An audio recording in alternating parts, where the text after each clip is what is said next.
Hi, I'm Lisa. In this video, I will give you some tips about some bad habits to avoid when you're speaking English in a professional environment. These bad habits can make you sound insecure and less knowledgeable. Both native speakers and non-native speakers of English are likely to have some of these bad speech habits. If you speak this way, you're probably not aware of it. We will also practice fixing some of these bad habits.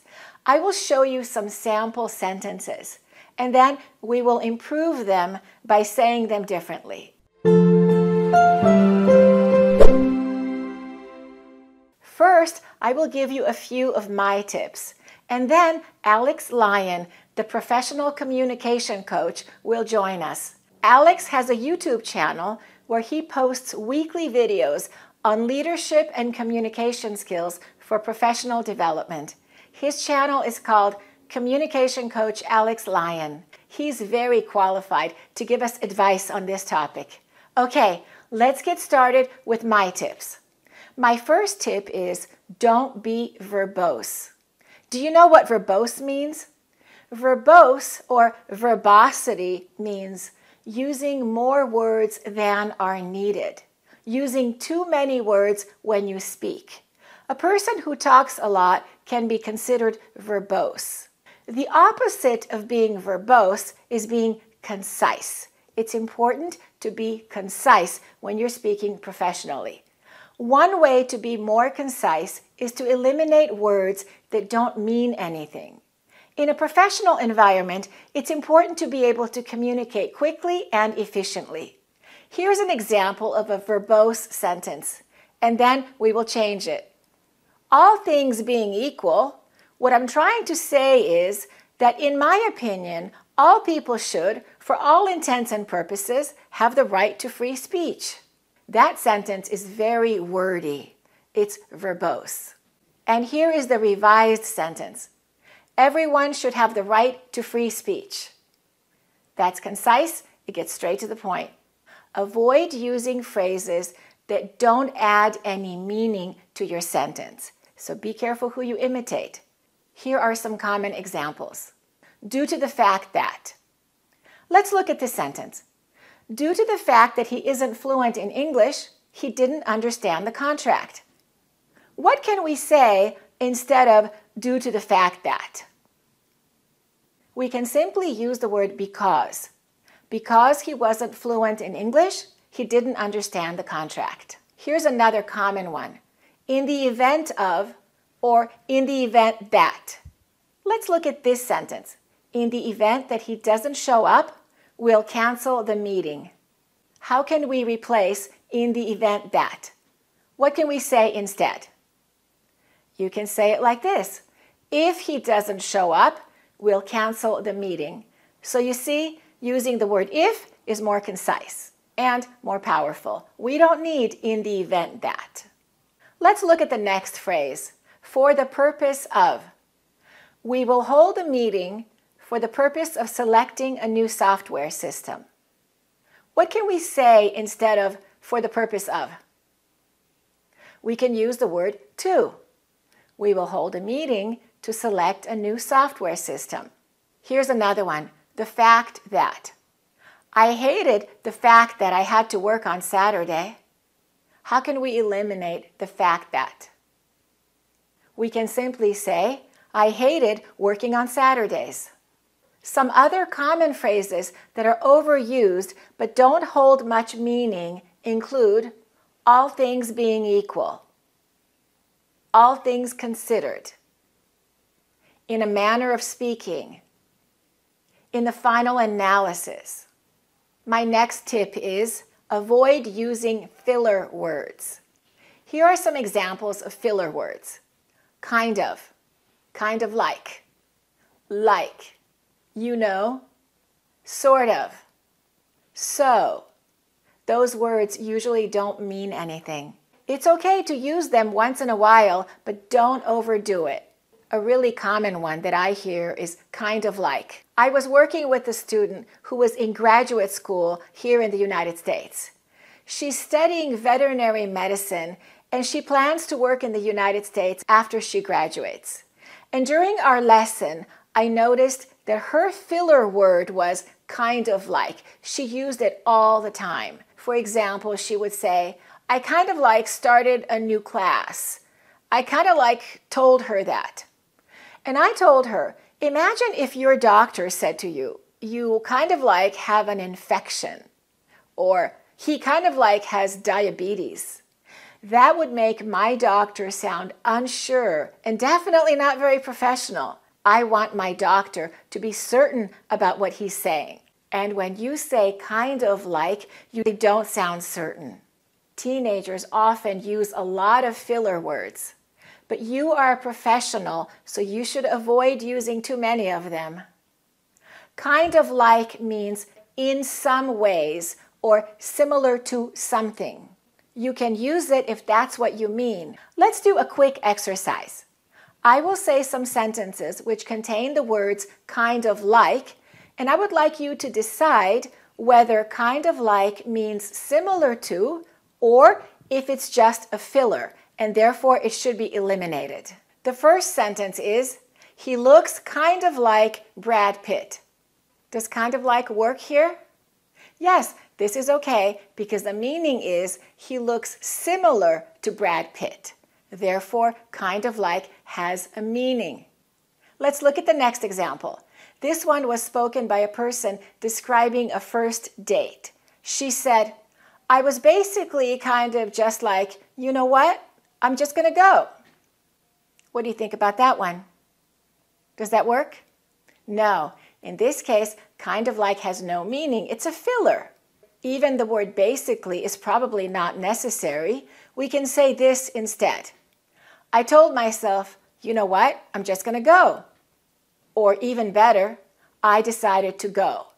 This one was spoken by a person giving a review of a new computer. He said, it turns on kind of like you would expect from an iPhone. Does this work? What do you think? Yes, this is okay because it means similar to an iPhone. How about this one? An alligator is kind of like a crocodile. Does that work? Yes, this is okay because it means similar to. An alligator is similar to a crocodile. I heard someone say this.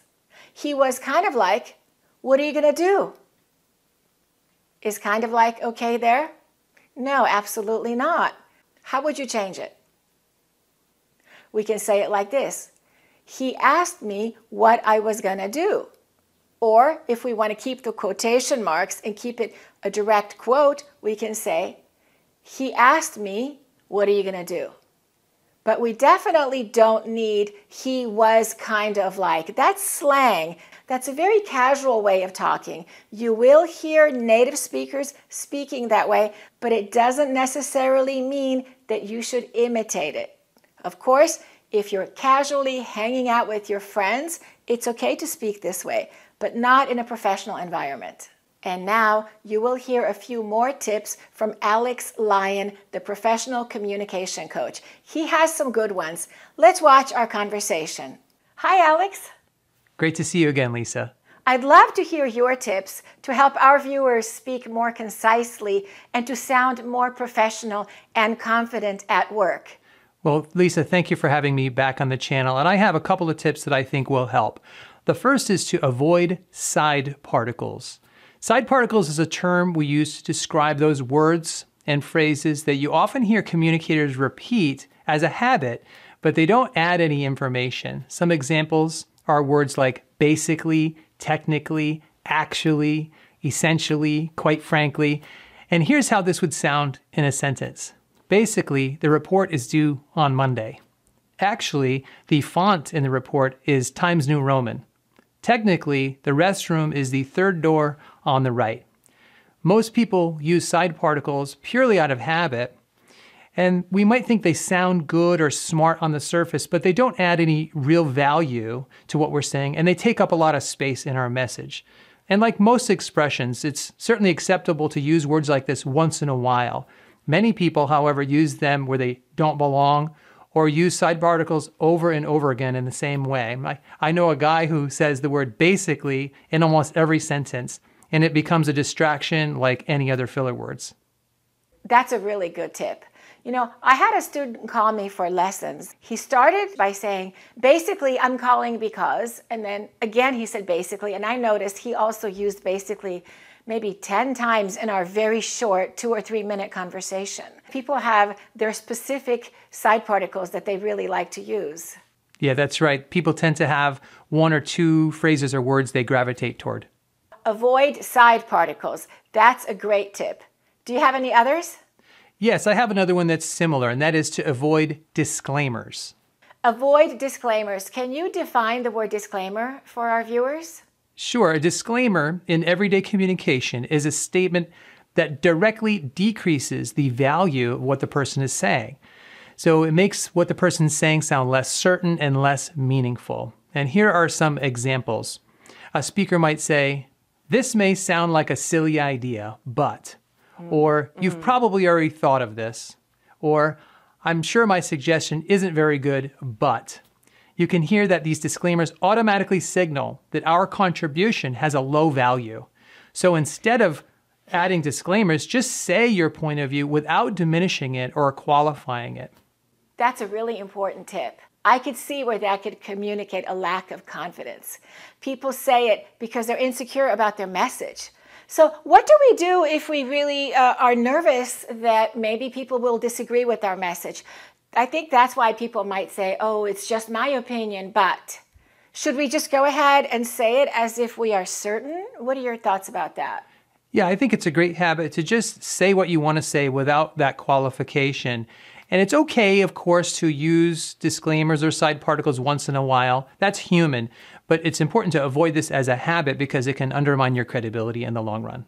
Can you explain the meaning of the word qualification? We have the word qualification such as he is qualified for the job. But when we're talking about speech and the word qualification, what does that mean? Qualification in this sense means putting a limit on what you're saying. It's saying that my contribution is limited and qualified instead of complete.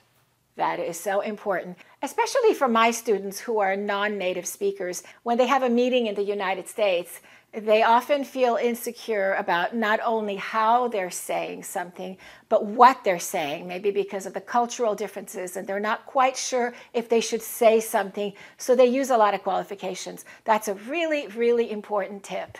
So in order to avoid those habits, what do you recommend that we do? How should we practice this? How can we get rid of these bad habits? Well, it's really important to take out those unnecessary words and phrases, all of the ones we've been talking about. And the key is to take that out and put in a pause instead. One way to practice this is to say the word period or pause out loud. And this helps create a new habit. So at first I would say period or pause out loud as I practice, but then in time I would learn to say that in my head. And what listeners end up hearing is a short silence, a little pause, and it sounds great. So here's how that would sound using a regular old filler. At first, anytime you hear yourself adding a filler word or unnecessary phrases, stop yourself and say the word pause or period out loud. Here's an example, before and after. The report is due on Monday. And when I practice that out loud, I would just pause. I would say the report is due on Monday. And your goal is to simply say that pause or period in your head. Yeah, it sounds much better. The report is due on Monday. So here's another example. Instead of saying, technically, the bathroom is the first door on the right, I just say, the bathroom is the first door on the right. And I'm saying the word pause or period in my head. And listeners just hear nice, clear communication. A similar tip from other people that I've heard is to, instead of saying pause or period, is to take a silent breath and let that silent space remain rather than the filler. Taking a breath like this works really well between sentences, which is where a lot of our bad habits show up. And when we clean up these bad habits, the resulting words remain much stronger and sound more confident almost automatically. Alex, thanks again so much for coming on my channel and sharing these tips. I know my viewers love having you on. You have a lot of valuable information to share with us. Thanks, Lisa, for having me on. It's always a pleasure. Make sure you go to Alex's channel. It's called Communication Coach Alex Lyon. He's got wonderful videos that will help you communicate more confidently and more professionally. I love his videos and I watch them regularly, and I've learned a lot. I suggest that you try to identify your most common bad habit and begin working on that. To be more concise, it really helps to have a strong vocabulary, to know many words in English. That way, you will not need to use a lot of words to explain your meaning. By using a precise word, you can get right to the point and not waste any time. So, my final tip is keep studying English vocabulary. The more words you know, the more concisely you'll be able to speak. Thanks for watching and keep practicing your English. To get the 2 courses, the American Accent course and the 400 advanced words you must know for fluent English, go to accurateenglish.com.